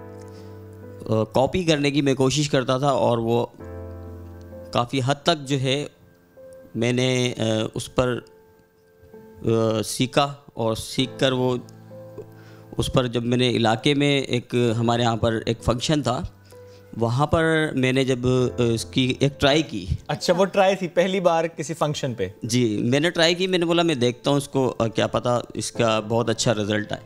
और ऐसा ही हुआ। मैंने जब वो गाना मैंने परफॉर्म किया तो बड़ा ज़बरदस्त किस्म का वहाँ पर समा बन गया और मुझे बहुत सारा इनाम वहाँ से मिला। सही। मुझे बहुत खुशी हो रही थी उस टाइम पर और इतना मुझे इनाम वहाँ से मिला, लोगों की दाद मिली। फिर मुझे वहाँ से मेरे कुछ म्यूज़िक से वहाँ पर जो मुझे देख रहे थे, नदीम नूर साहब वहाँ पर एक सिंगर बहुत अच्छे हैदराबाद के हैं, वो मुझे लेकर गए, सारे म्यूज़िक ग्रुप वालों से मुलाकात कराई। बोले यार ये टैलेंट है, आप इसको चेक करें और बहुत अच्छा गाता है ये लड़का, उसकी आवाज़ जो है वो लता जी से टच करती है। तो मैं जब वहाँ पर मैंने जैमिंग की वहाँ पर, मैंने उनके सामने जब परफॉर्म किया तो उनको बहुत अच्छा लगा। फिर उसके बाद उन लोगों ने मुझे कुछ गाने वगैरह मुझे बताया कि यार ये गाना हमारे वहाँ पर होता था, एक जॉर्ज स्टॉर म्यूज़िकल बैंड, वहाँ से मैंने उसकी जैमिंग की। फिर मैंने वहाँ पर जब परफॉर्मेंस दी तो लोगों ने बहुत पसंद किया मुझे। मैं जगहों पर जाता था तो काफ़ी जगहों पर ऐसा होता था कि पूरा म्यूज़िक ग्रुप जो है वो बंद करवाना पड़ जाता था। लोग कहते थे कि ये आवाज़ इसकी नहीं है, ये बंदा लिप सिंग कर रहा है। तो फिर उसके बाद सिस्टम बंद करवा कर मैं बगैर म्यूज़िक के जब मैं परफॉर्म करता था तो बहुत अच्छा लगता था वहाँ से। और मेरे साथ जो म्यूज़िक से जो वास्ता जिनका होता था वो बहुत खुश होते थे कि यार कितना ज़बरदस्त किस्म का इसको यहाँ से हौसला अफजाई मिल रही है और लोग इसको किस कदर जो है पसंद कर रहे हैं। ज़बरदस्त। अब मुझे ये सफ़र खूबसूरत और लंबा सफ़र, मुझे ये बताएं कि आप करते क्या हैं? मेरा काम कलर का है, मैं कलर का काम करता हूँ और शुरू से हमारा ख़ानदानी काम भी यही है और काफ़ी अर्सा मैंने ये काम किया। कलर का काम बहुत अच्छा है मेरा और मैंने ऐसे करते करते आज अल्लाह का शुक्र है मैं एक ठेकेदार लेवल पर हूँ। अच्छा, माशाल्लाह। और हमारे हैदराबाद में जैकमैन के नाम से एक शॉप है, वो उनके पास मैं 5 साल से हूँ। उस टाइम पे मेरे आज से अगर मैं जाता हूँ 8 साल पीछे, मेरे हालात बहुत ज़्यादा ख़राब थे, बहुत ज़्यादा। मेरा गरीब घराने से ताल्लुक़ है और मुझे फिर सलमान साहब वहाँ पर मिले। उन लोगों ने जो है मुझे 5 साल से अपने पास रखा, तो रिज़ल्ट बहुत अच्छा कलर का होता था मेरा। काफ़ी वहाँ पर जो लोग मौजूद थे उस बंगले पर, तो वो लोग कहते थे यार ये सही काम नहीं करेगा बंदा, इसको किसी दूसरे को लगाएं वहाँ पर, क्योंकि अच्छा। बहुत हाई क्वालिटी का काम वो करवाना चाहते थे। अच्छा। तो फिर उन्होंने जब मुझे रखा वहाँ पर, बहुत सारी चीज़ें मुझे बहुत सारी सीखने को भी मिली, बातें भी, बहुत सारी बातें और सुनने को मिली तनकीदी अंदाज। हाँ, इंसान भी बहुत अच्छे हैं, अल्लाह ताला इनको हमेशा खुश रखे और उनकी दुआएं भी हैं बहुत सारी। मुझे उनको खुशी होती है जब मैं परफॉर्मेंस देता हूँ। मैं आज यहाँ पर मौजूद हूँ तो उनको बहुत खुशी हो रही है, मुझे पता है। और मुझे भी अच्छा लग रहा है कि मैं आज यहाँ पर, यकीन करें मैं अपनी खुशी बता नहीं सकता कि मुझे कितनी खुशी है। आपकी आंखों की नमी बता रही है कि आप खुश हैं। हाँ, ये आपकी नमी बता रही है कि आप खुश हैं। लेकिन आंखें नम क्यों हैं? जब आपने ये जुमला अदा किया कि आपका बड़े गरीब घराने से ताल्लुक़ था, तो उस एक जुमले ने हमें बता दिया कि आपने कितनी मुश्किलात देखी होंगी। क्या है दिल में आपके? बस मेरा माजी जो है ना वो बहुत तंगी में गुजरा है। मेरे पास तालीम नहीं है मेरे पास। हम जब तालीम के लिए मकसद हम जब पढ़ते थे उस टाइम पर, तो वालिद मेरे जो है बहुत छोटे भाई होते थे, बहन भाई होते थे। तो उस टाइम पर वालिद को जो है ना वो दमा की शिकायत हो गई थी कि कलर का काम कर रहे होते थे। डॉक्टर ने बोला आप जो है ना ये कलर का काम करेंगे तो आपको और नुकसान होगा। अच्छा। फिर मेरे बड़े भाई थे, वो मेरे साथ होते थे। हम दोनों सोचने लगे यार तालीम छोड़ते हैं और कलर के काम में शुरू करते हैं। आप बड़े थे? मुझसे बड़े भाई हैं। सही। मैंने 8 साल की उम्र से कलर का काम शुरू किया। 8 साल की उम्र? 8 साल की उम्र से। और फिर वालिद को उस वक्त नहीं करने दिया? क्योंकि अब्बू काम अगर करते थे वहाँ पर तो उनको खांसी होती थी और बहुत ज़्यादा होती थी। वालिद के आराम के लिए आपने खुद ब्रश उठा लिया? फिर हमने कलर का काम शुरू किया तो पूरा नहीं पड़ता था उसमें। अच्छा। फिर हमने सोचा कि अब क्या करें। अब हमारे इलाके में एक पीछे लकड़ी का एक गोदाम था, वहाँ पर लकड़ियाँ भी, तो वो ट्रक खाली होता था, तो हमको उस टाइम 20 रुपये मिलते थे पूरे ट्रक खाली करने के लकड़ी के। कितने घंटे लगते थे उस पर? तकरीबन मैं समझता हूँ कि 3 घंटे लग जाते थे। 3 घंटे इतनी मेहनत का काम करना, मिलना सिर्फ 20 रुपये का नोट? सिर्फ 20 रुपये, और हाथों में कांटे लगते थे। फिर बहुत मेहनत की, अल्लाह ताला ने करम अपना अता कर दिया।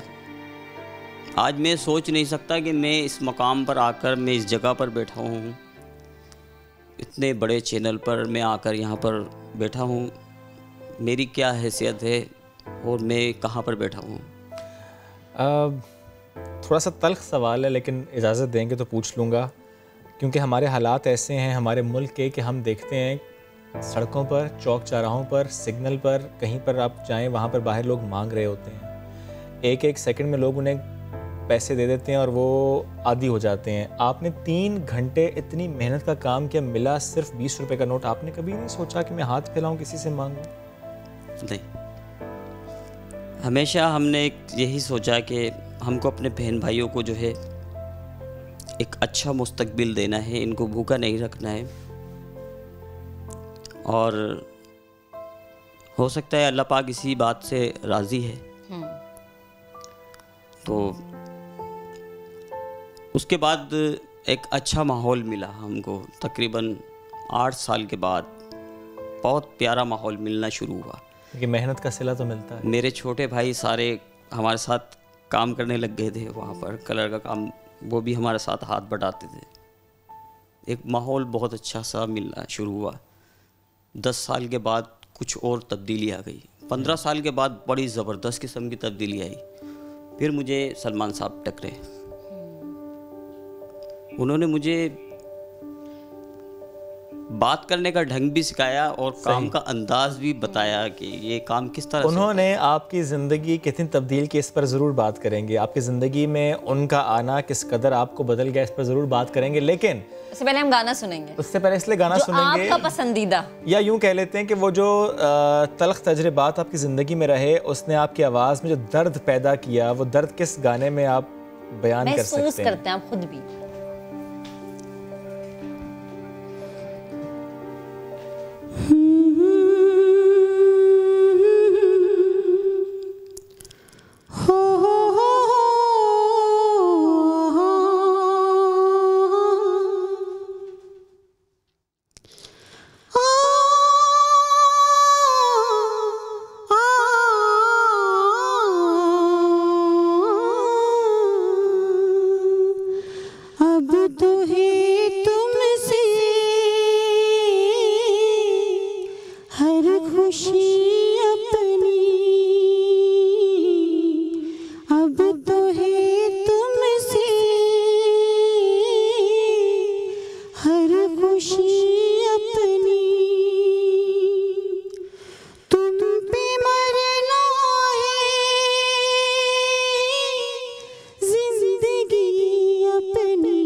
और ये खुशी किससे मुंसलिक है?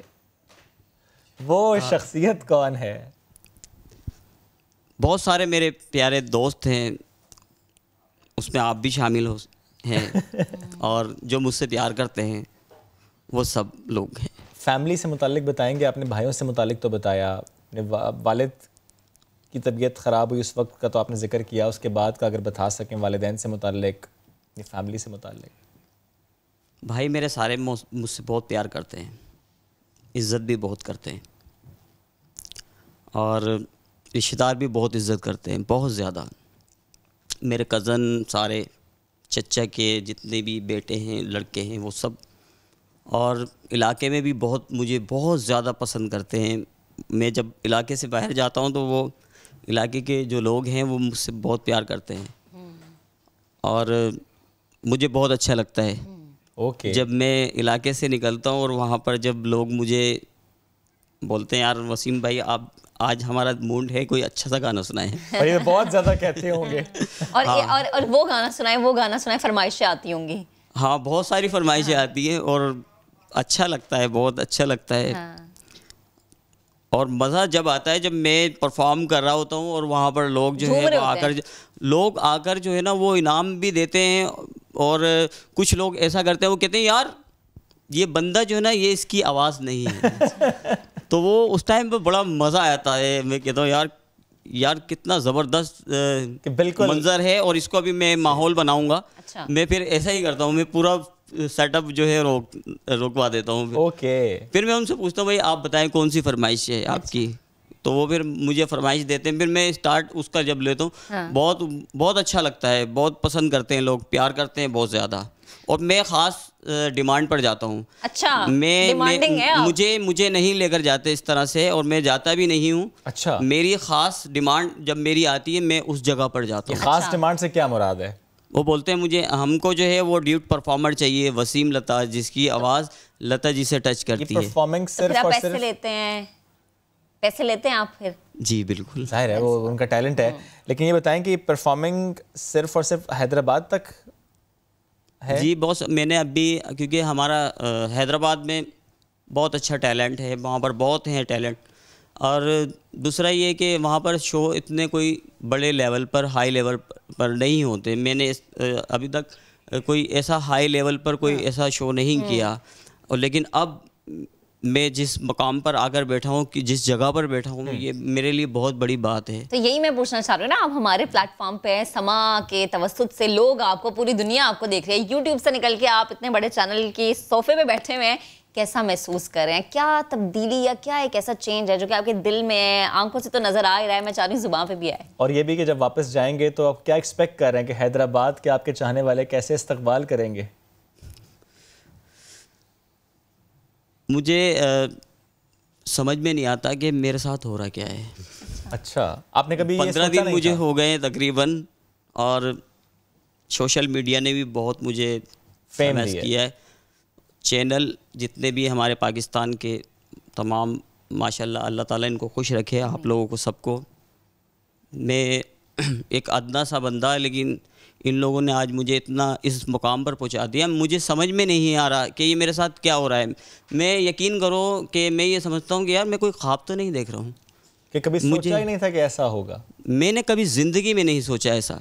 मुझे जब लोग देखते हैं ना, मैं अभी कराची जब आया हूँ तो वहाँ पर मेरा भाई वहाँ पर रहते हैं, यहाँ पर भाई हैं मेरे बड़े, तो मेरा वहाँ पर जाना भारी पड़ गया।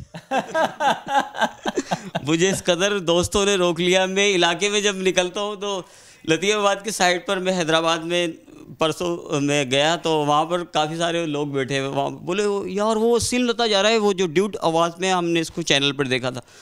तो मेरे को वहाँ से निकलना भारी पड़ गया और भागना पड़ गया मुझे वहाँ से। यहाँ से भाग नहीं सकते। तो अच्छा भी लगा, मुझे बहुत अच्छा लगा, और बस लग रहा है ऐसा है कि मैं कोई ख्वाब देख रहा हूँ। आपको ऐसा लगता है? लेकिन मुझे क्या, एक कौन सा माहौल आ गया है, कौन सा वक्त आ गया है, मैं किस जगह पर आकर खड़ा हो गया। क्या बात है। लेकिन मुझे ये बताएं कि वो दोस्त आपको यकीनन अभी सुन रहे होंगे, आपके सारे चाहने वाले इस वक्त समा की स्क्रीन लगाकर बैठे होंगे और आपकी गुफ्तगू सुन रहे होंगे, आपके गाने सुन रहे होंगे, उन्हें कुछ कहना चाहते हैं?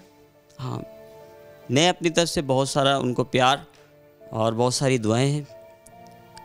तमाम जितने भी मीडिया के और सोशल मीडिया के जितने मेरे दोस्त हैं, जिन लोगों ने आज मुझे इस मकाम पर पहुंचा दिया है कि मैं आज समा न्यूज़ पर मौजूद हूँ, उन सब लोगों का बहुत बहुत शुक्रिया अदा करता हूँ मैं।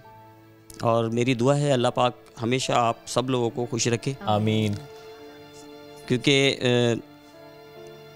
मुझे बहुत इस बात की खुशी है, मैं सोच भी नहीं सकता था कि मैं कहाँ पर आ जाऊँगा, लेकिन अल्लाह का शुक्र है। देखिए आपकी मेहनत, आपकी हिम्मत, आपका हौसला वो रंग लेकर आया।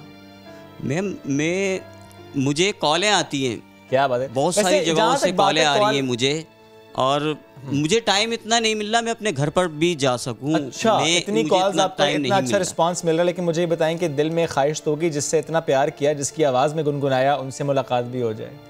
क्या बात हो जाएगी फिर तो, क्योंकि आज मेरा जो मकाम है वो लता जी के गानों की वजह से। ओके, मुझे उनके गाने बहुत पसंद हैं। अच्छा। और अगर मैं कोई फरमाइश करूं, यह फरमाइश तो आप जरूर करें, लेकिन अगर ये माहौल ये हो कि आपको ये लगे कि पॉसिबिलिटी है लता जी इस वक्त आपको सुन रही हूं, फिर कौन सा गाना आप सुनाना चाहेंगे?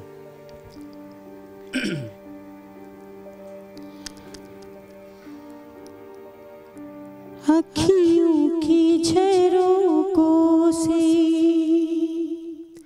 मैंने देखा जो सहावरे, अखियों की झरोकों से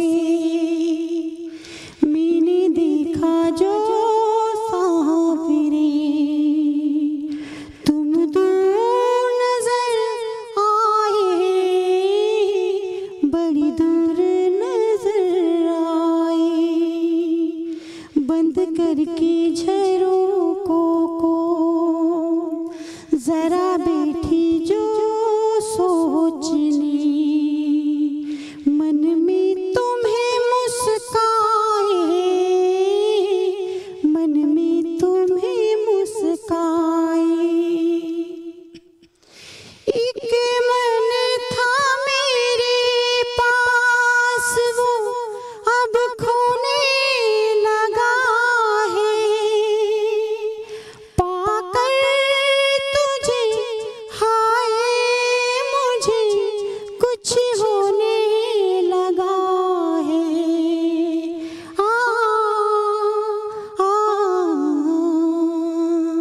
एक मन था मेरे पास वो अब खोने लगा है, पाकर तुझे हाय मुझे कुछ होने लगा है। एक तेरे भरोसे पर सब बैठी हूँ भूल के, कहीं अपनी उम्मीदों का कोई फूल ना मर जाए, अखियों के झरोकों से। क्या बात है, जबरदस्त जबरदस्त। एक और फरमाइश आ चुकी है, लग जा गले। इसके साथ ही हम ज़ाहिरा आपका शुक्रिया भी अदा करेंगे, थैंक यू वेरी मच। साथ मौजूद थे आप, ब्रेक भी लेने, लेकिन ब्रेक पर जाने से पहले यह ख्वाहिश आपको पूरी करनी होगी हमारी।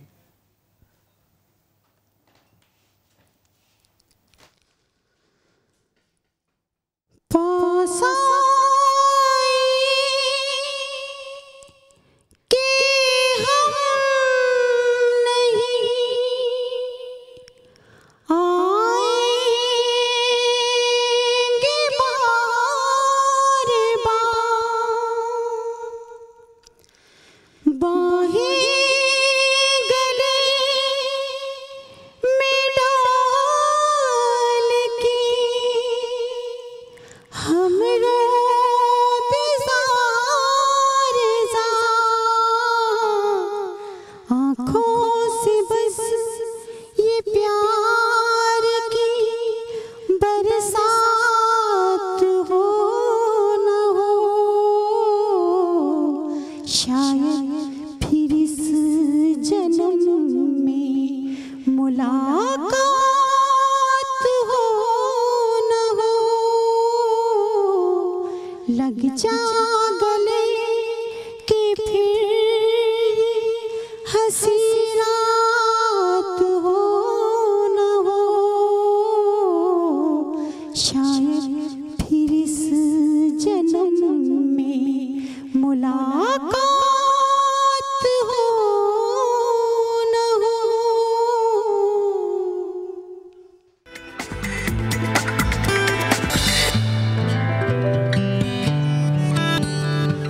तो ये था स्वात का इलाका, जन्नात की बस्ती, जिससे मुताल्लिक हमने आपको ये रिपोर्ट दिखाया। देखा पाकिस्तान। वैसे एक सवाल है, क्या जन्नात इस कोविड-19 के माहौल में सोशल डिस्टेंसिंग कर रहे हैं, मास्क पहन रहे हैं? महक, ये जब हम किसी जिन को गेस्ट लगे तो वही बता सकते हैं। इंसानों की बात ही करते हैं।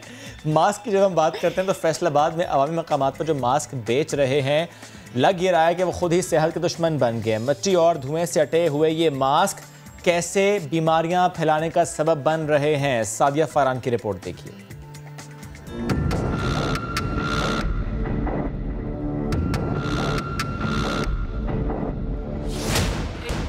यानी कि बिल्कुल ही धंधा जो है ख़त्म होना चाहिए। इस पे मिट्टी भी पड़ती है, इस पे बसों का धुआं भी पड़ता है। ये बिल्कुल हिफ्ज़ान सेहत के असूलों के मुताबिक नहीं है। हम तो सड़क पे खड़े हैं ना, मिट्टी भी होगी, धुआं भी होगा। ये तो हुकूमत को चाहिए कि ऐसी सहूलत दें जिससे हम अपना रोज़गार बना सकें, रोटी कमा सकें बच्चों के। उसमें SOPs तो यही हैं कि जो भी मास्क बन के आ रहा है उसकी प्रॉपर स्टरलाइजेशन हो, स्टरलाइजेशन के बाद वो पैक हो और पैक हो के निकले, और जब उसको एंड यूज़र इस्तेमाल करे तो वो ऑलराइट स्टरलाइज्ड मास्क हो। उसमें बहुत सारे लोग ऐसे भी हैं कि जो इसमें गफलत बरत रहे हैं और डेफिनेटली इंतज़ामिया उनके खिलाफ एक्शन ले रही है। इसलिए बेहतर ये है कि जो मास्क हैं वो आप मेडिकल स्टोर से, किसी अच्छे मेडिकल स्टोर से कोई एक बंद डब्बा ख़रीद के रख लें और उसको यूज़ करें, बजाय कि इन सेलर से जो बाहर बेच रहे हैं। और बात ठीक है, हाथ भी गंदे हो सकते हैं, धूल मिट्टी भी पड़ती है, और ज़्यादा ख़तरनाक बात यह है कि कई दफ़ा ये रीयूज़ भी करते हैं, रीपैक भी करते हैं इसको, तो इसके ऊपर तवज्जो देने की ज़रूरत है। बिना सोचे समझे रोजाना धूल मट्टी से अटे हुए मास्क पहनकर खुद को वबा से महफूज समझने वाले ही गैर महफूज हो गए। कैमरामैन हाफिज अवैस के साथ सादिया फारान, समा, फैसलाबाद।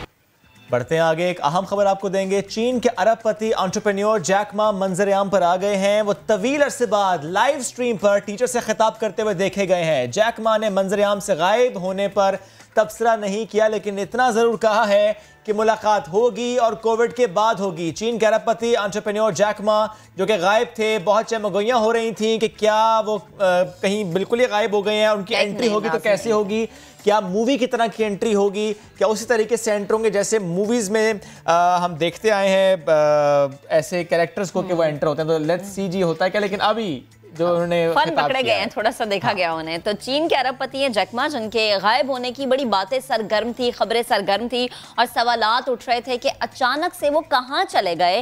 वो तवील अरसे के बाद लाइव स्ट्रीम पर टीचर से खिताब करते हुए देखे गए हैं। जैक मा ने मंजर-ए-आम से गायब रहने पर अभी कोई तबसरा नहीं किया, सिर्फ इतना कहा है कि कोरोना के बाद मुलाकात होगी। और आई थिंक जो हम वीडियो दिखा रहे हैं ये इसी वीडियो में मंजर-ए-आम एग्जैक्टली ये फ्रेश वीडियो है। और इसी वीडियो के जरिए तो मालूम हुआ है कि वो आए हैं सामने और अब गुफ्तगू उन्होंने की है। तबसरा बहरहाल उन्होंने उस पर नहीं किया कि गायब क्यों हुए थे, लेकिन ये जरूर कहा है कि मुलाकात होगी और कोविड के बाद होगी। तो क्या ये कह सकते हैं कि बड़े सीरियसली या रिलीजियसली तो नहीं है आइसोलेशन में इन कोविड-19? कुछ भी हो सकता है, और हम ये भी कह सकते हैं कि कुछ ऐसा भी हो सकता है जिसके बारे में वो अभी रिवील ना करना चाहते हैं। वो ये कहें कि जी एक बड़े धमाके के साथ धमाकेदार एंट्री वो देंगे। लेकिन अभी ये खबर आप सिर्फ समा पर देख सकते हैं कि चीन के अरबपति हैं जैक मा, जिनके गायब होने की बहुत बातें हो रही थी और अब वो मंजर-ए-आम पर कैसे आए हैं।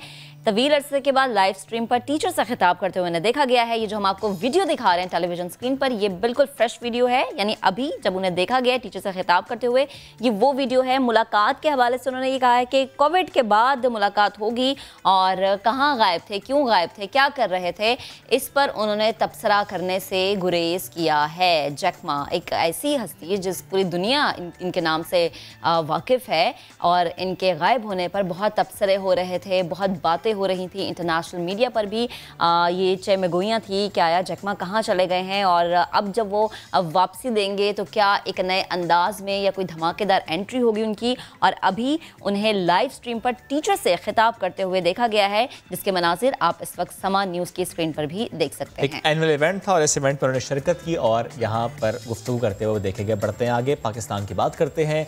लेदर इंडस्ट्री को किस तरीके से बूस्ट मिल रहा है उसकी बात करते हैं, लेकिन ये बूस्ट किसने दिया और लेदर की जो प्रोडक्ट्स हैं इनकी तैयारी कैसे होती है, ये तो एक सवाल है। लेकिन क्या इसकी तैयारी में अब हम तेज़ी देख रहे हैं? क्या ये इंडस्ट्री वाकई पाकिस्तान को आगे ले जाने की सलाहियत रखती है? शायान सलीम की रिपोर्ट देखिए। पाकिस्तान में लेदर की सनत को नई जान मिल गई है। कारखाने दोबारा से आबाद हो रहे हैं, लोगों को रोजगार मिल रहा है। लेदर की जैकेट्स किस तरह तैयार की जाती हैं, कितने मराहिल से गुजरती है पाकिस्तानी लेदर, आखिर क्या वजह है जो दुनिया भर में हाथों हाथ बिकता है, इस रिपोर्ट पे देखते हैं।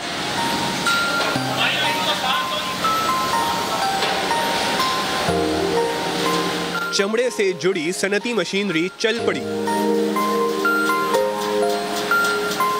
लेदर की मसनूआत बनाने के लिए चमड़े को मुख्तलिफ मराहिल से गुजारा जाता है। सबसे पहले खालों को केमिकल लगाकर घूमते ड्रम में डाला जाता है।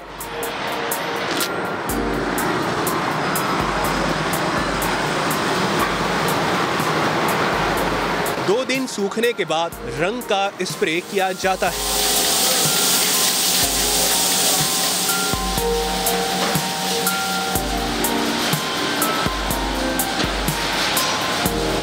हीटर में डालकर खालों को इतना खींचा जाता है कि लेदर में सलवटें ना आए।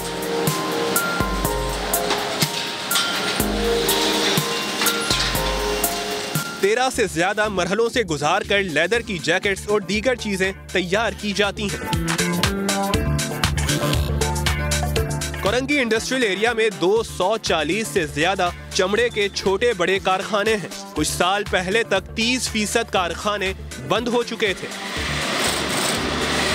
लेदर की जो बड़ी जो टेनरियाँ हैं वो बंद हो चुकी थी, लेकिन जो पास्ट 2 इयर्स, अभी 1 से 1.5 साल में अगर आप देखें तो ये इस इंडस्ट्री ने बूस्ट मारा है। लेदर का काम इसलिए भी उठा है कि 17% जो टैक्स जो है हमें रिफंड जो मिलता है रिफंड के सूरत में, वो हमें अब जल्दी मिल जाता है, पहले कम बहुत मुश्किलों से मिलता था। कोरोना से जहां कई ममालिक की मईशत तबाह हुई, वहीं सनत को फलने फूलने का मौका मिला।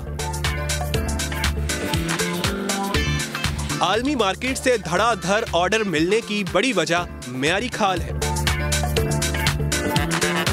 एक तो उन्होंने इंपोर्ट के ऊपर भी थोड़ा सा पाबंदियां लगाई और प्लस जो हमारे केमिकल्स हैं उनके ऊपर कुछ छूट भी दी है टैक्सेस की, तो उसकी वजह से भी काफ़ी सारी इंप्रूवमेंट्स में आ रही है। कोविड की वजह से इंडिया और बांग्लादेश में काफ़ी सारी पाबंदियां, उसकी वजह से भी हमारे जो पाकिस्तान में है डिमांड थोड़ी सी आनी शुरू हो गई। हमारी जो क्वालिटी है वो बहुत ज़बरदस्त है, ख़ास तौर पे हमारी शीप स्किन, काउ स्किन की, तो उनका ग्रेन और उनका स्ट्रक्चर इतना मजबूत होता है कि लोग उनको बहुत पसंद करते हैं। हुकूमती पॉलिसीज के अलावा ई कॉमर्स ने भी चमड़े की सनत को नई राह दिखाई है और रोजगार के मौके पैदा हुए। ई कॉमर्स फील्ड इसमें अटैच हुई है, इसको वन पीस चाहिए होता है, तो वो इजीली जो है वो छोटे कारखानेदारों से अप्रोच करके अपना प्रोडक्ट बनवा के, और आप बिलीव करेंगे कि वो हम थर्ड जो उसकी वैल्यू है, अगर हम $40 के एक्सपोर्ट कर रहे हैं तो जो नॉर्मल एक्सपोर्टर है वो $150 के एक्सपोर्ट कर रहा है, तो वो छोटों को ज़्यादा अप्रोच करता है। उसके पास क्वांटिटी नहीं है, क्वालिटी है और प्राइस है। कॉटन के बाद लेदर पाकिस्तान की दूसरी बड़ी एक्सपोर्ट है। काम इतना है कि अब माहिर कारीगर ढूंढने से नहीं मिल रहे। लेदर की सनत दोबारा अपने पांव पर खड़ी हो रही है। काम में तेजी आने से जहां इस कारोबार से जुड़े अफराद खुश हैं, वहीं मईशत को भी फायदा पहुंच रहा है। कैमरामैन सनाउल्लाह के साथ शायान सलीम, समा, कराची। अब जरा खेल के मैदान का रुख करते हैं। PSL का 6ठा एडिशन तमाशाइयों की मौजूदगी में कराने का इम्कान है। PCB ने NCOC से इजाजत मांग ली है। किन किन चीजों को मद्देनजर रखा गया है आपको दिखाते हैं। अल्लाह करे इजाज़त मिल जाए और शायकीन वहाँ पर पहुँचे, क्योंकि वो देखना चाहते हैं इन मैचेस को। चलिए जी, आप भी हमें देखना चाहते हैं, कल तक का इंतजार कीजिए। कल दोबारा हाजिर होंगे नए मौजूआत के साथ। बहुत सा ख्याल रखिए, बाहर जाए तो मास्क पहन कर जाइए। अल्लाह हाफ़िज़।